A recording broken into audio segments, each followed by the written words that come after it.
Hello friends, good morning. তোমরা সবাই কেমন আছো? আশা করি ভালো আছো। আমি তো ভালোই আছি। চলে এসেছি নিয়ে একটা ব্লগ নিয়ে, তো দেখতে থাকো।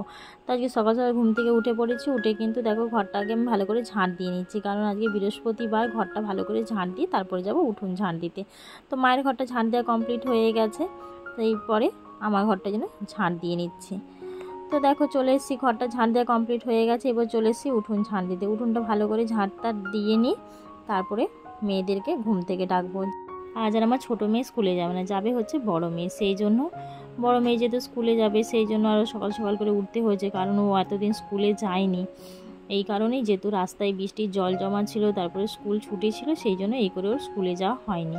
তো দেখো আমি ঝাঁট দিয়ে কিন্তু চলে এসেছি ঘরে, দিয়ে ঘরগুলো ভালো করে মুছে নিচ্ছি। যেহেতু বৃহস্পতিবার প্রথমেই বললাম, আর আমি প্রত্যেক দিনই কিন্তু ঘরটা মুছি।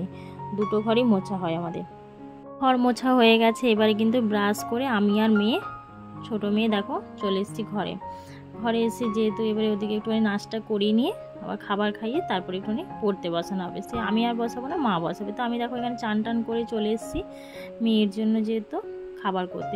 মেয়ে আজকে বলছে ভাত ফ্রাই খাবে, সেই জন্য দেখো আমি কিন্তু আলু কেটে ভাজতে দিয়ে দিয়েছি। আর এখানে দিয়েছি জিরে আর শুকনো লঙ্কা ফোড়ন। দেখো আলুগুলো একটু ভাজা হয়ে যেতে তারপরে এখানে দিয়ে দিয়েছি কিন্তু আমি কাঁচা পেঁয়াজ আর কাঁচা লঙ্কা দিয়ে ভালো করে একটু ভেজে নেব। ভেজে নিয়ে এর মধ্যে দিয়ে দেবো হচ্ছে একটু মিট মশলা। তো এর মধ্যে যদি একটুখানি টমেটো কুচিয়ে দেওয়া যায় কিন্তু খেতে খুব সুন্দর টেস্ট লাগে। আর ভাত ফ্রাইটা কিন্তু প্রথমবার কিন্তু দাদাভাই ভাত ফ্রাই করে মেয়েদেরকে যেহেতু খাইয়েছিল, সেই জন্য আমার বড় মেয়ে কিন্তু মাঝে মধ্যে ইচ্ছে করে ভাত ফ্রাই খেতে। তো ভাত ফ্রাইয়ের মধ্যে যদি কিন্তু ডিম ভাজা আর টমেটো যদি দেওয়া যায়, তাহলে কিন্তু খেতে খুব সুন্দর টেস্ট লাগে। তো দেখো মেয়েকে কিন্তু খাইয়ে স্কুলে পাঠিয়ে দিয়েছি। তার মধ্যে দেখছি আমার ননদ আর তার মেয়ে এসছে।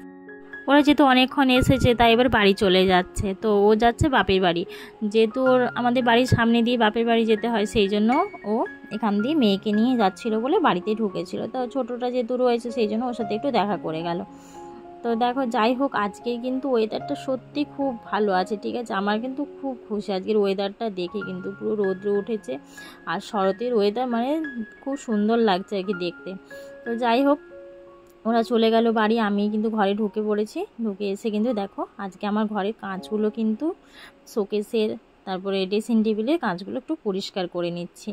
তোমরা কিন্তু ড্রেসিং টেবিল আর শোকেসের কাঁচ যদি পরিষ্কার করবো মনে করো, তোমরা টিস্যু পেপার দিয়ে আর একটু জল দিয়ে পরিষ্কার করতে পারো। দেখো আমি কিন্তু মাঝে মধ্যে টিস্যু পেপার আর জল দিয়ে কিন্তু কাঁচগুলো পরিষ্কার করি। কাঁচগুলো যদি টিস্যু পেপার আর জল দিয়ে পরিষ্কার করা হয়, খুব সুন্দর কিন্তু পরিষ্কার হয়ে যায়। তারপরে একটু শুকনো রুমাল বা একটু কাপড়ে ছেঁড়া টুকরো নিয়ে তোমরা কিন্তু ভালো করে এটা মুছে নিতে পারো, তো দেখবে খুব সুন্দর পরিষ্কার হয়ে যায়। তো দেখো আমার কিন্তু কাঁচগুলো কিন্তু পরিষ্কার কিন্তু হয়েই গেছে। তো যেগুলো দাগ লেগে আছে বলতে, যেমন নেলপালিশের দাগ, ওগুলো আমার লেগে আছে, সেই জন্য ওগুলো কিন্তু আর ওঠে না। তো যেগুলো ওঠার কিন্তু দেখো সেগুলো কিন্তু পুরো ভালো করে পরিষ্কার করে ফেলেছি আমি। তো দেখো ড্রেসিং টেবিলের কাঁচটাও এদিকে পরিষ্কার করে নিয়েছি। এবার ড্রেসিং টেবিলের কাঁচগুলো আর শোকেসের কাঁচগুলো মাঝে মধ্যেই কিন্তু আমি পরিষ্কার করি। তো দেখো এখানে কিন্তু চলে এসেছি, টিভিটা একটুখানি পরিষ্কার করে, টিভিটা কিন্তু আমি রুমাল দিয়ে, শুকনো রুমাল দিয়ে ভালো করে মুছে দিয়েছি। আর এখানে যে বক্সটা রয়েছে, সেই বক্সটাও একটু ভালো করে মুছে দিলাম কাপড়টা তুলে। এগুলো কিন্তু মাঝে মধ্যেই পরিষ্কার করা হয়। দিয়ে পাখিগুলোকে আবার যেমনকার জায়গায় সেরকম বসিয়ে দিলাম। তো এবার চলে এসেছি মায়ের ঘরে, যে পাখাটা রয়েছে পাখাটা একটুখানি পরিষ্কার করতে। আমার ঘরে পাখাটা পরিষ্কার করে এসেছি, দিয়ে মায়ের ঘরে পাখাটা পরিষ্কার করে নিলাম। আমি কিন্তু মাঝে মধ্যে এই জিনিসগুলো একটু পরিষ্কার করে, নাহলে ঝুল হয়ে যায়, সেগুলো থেকে আবার কিন্তু গায়ের মধ্যে পড়লে কিন্তু, যে তোমার দুই মেয়ে রয়েছে আর আমরাও নিজেরা থাকি, সেইগুলো পড়লে গায়ে কিন্তু র্যাশ বেরিয়ে যাবে, সেই জন্য কিন্তু এগুলো মাঝে মধ্যে আমি পরিষ্কার করে দিই। তো দেখো এখানে কিন্তু আমার পরিষ্কার করা পুরো কমপ্লিট হয়ে গেছে। এবার দেখো যে কাঁচগুলো পরিষ্কার করেছিলাম কত সুন্দর দেখো পরিষ্কার হয়েছে, দেখো ভালো কিন্তু বোঝা যাচ্ছে। তো তোমরা চাইলে কিন্তু এরকমভাবে কাঁচগুলো পরিষ্কার করতে পারো, আর তা না হলে কিন্তু কাগজের টুকরো দিয়েও পরিষ্কার করতে পারো।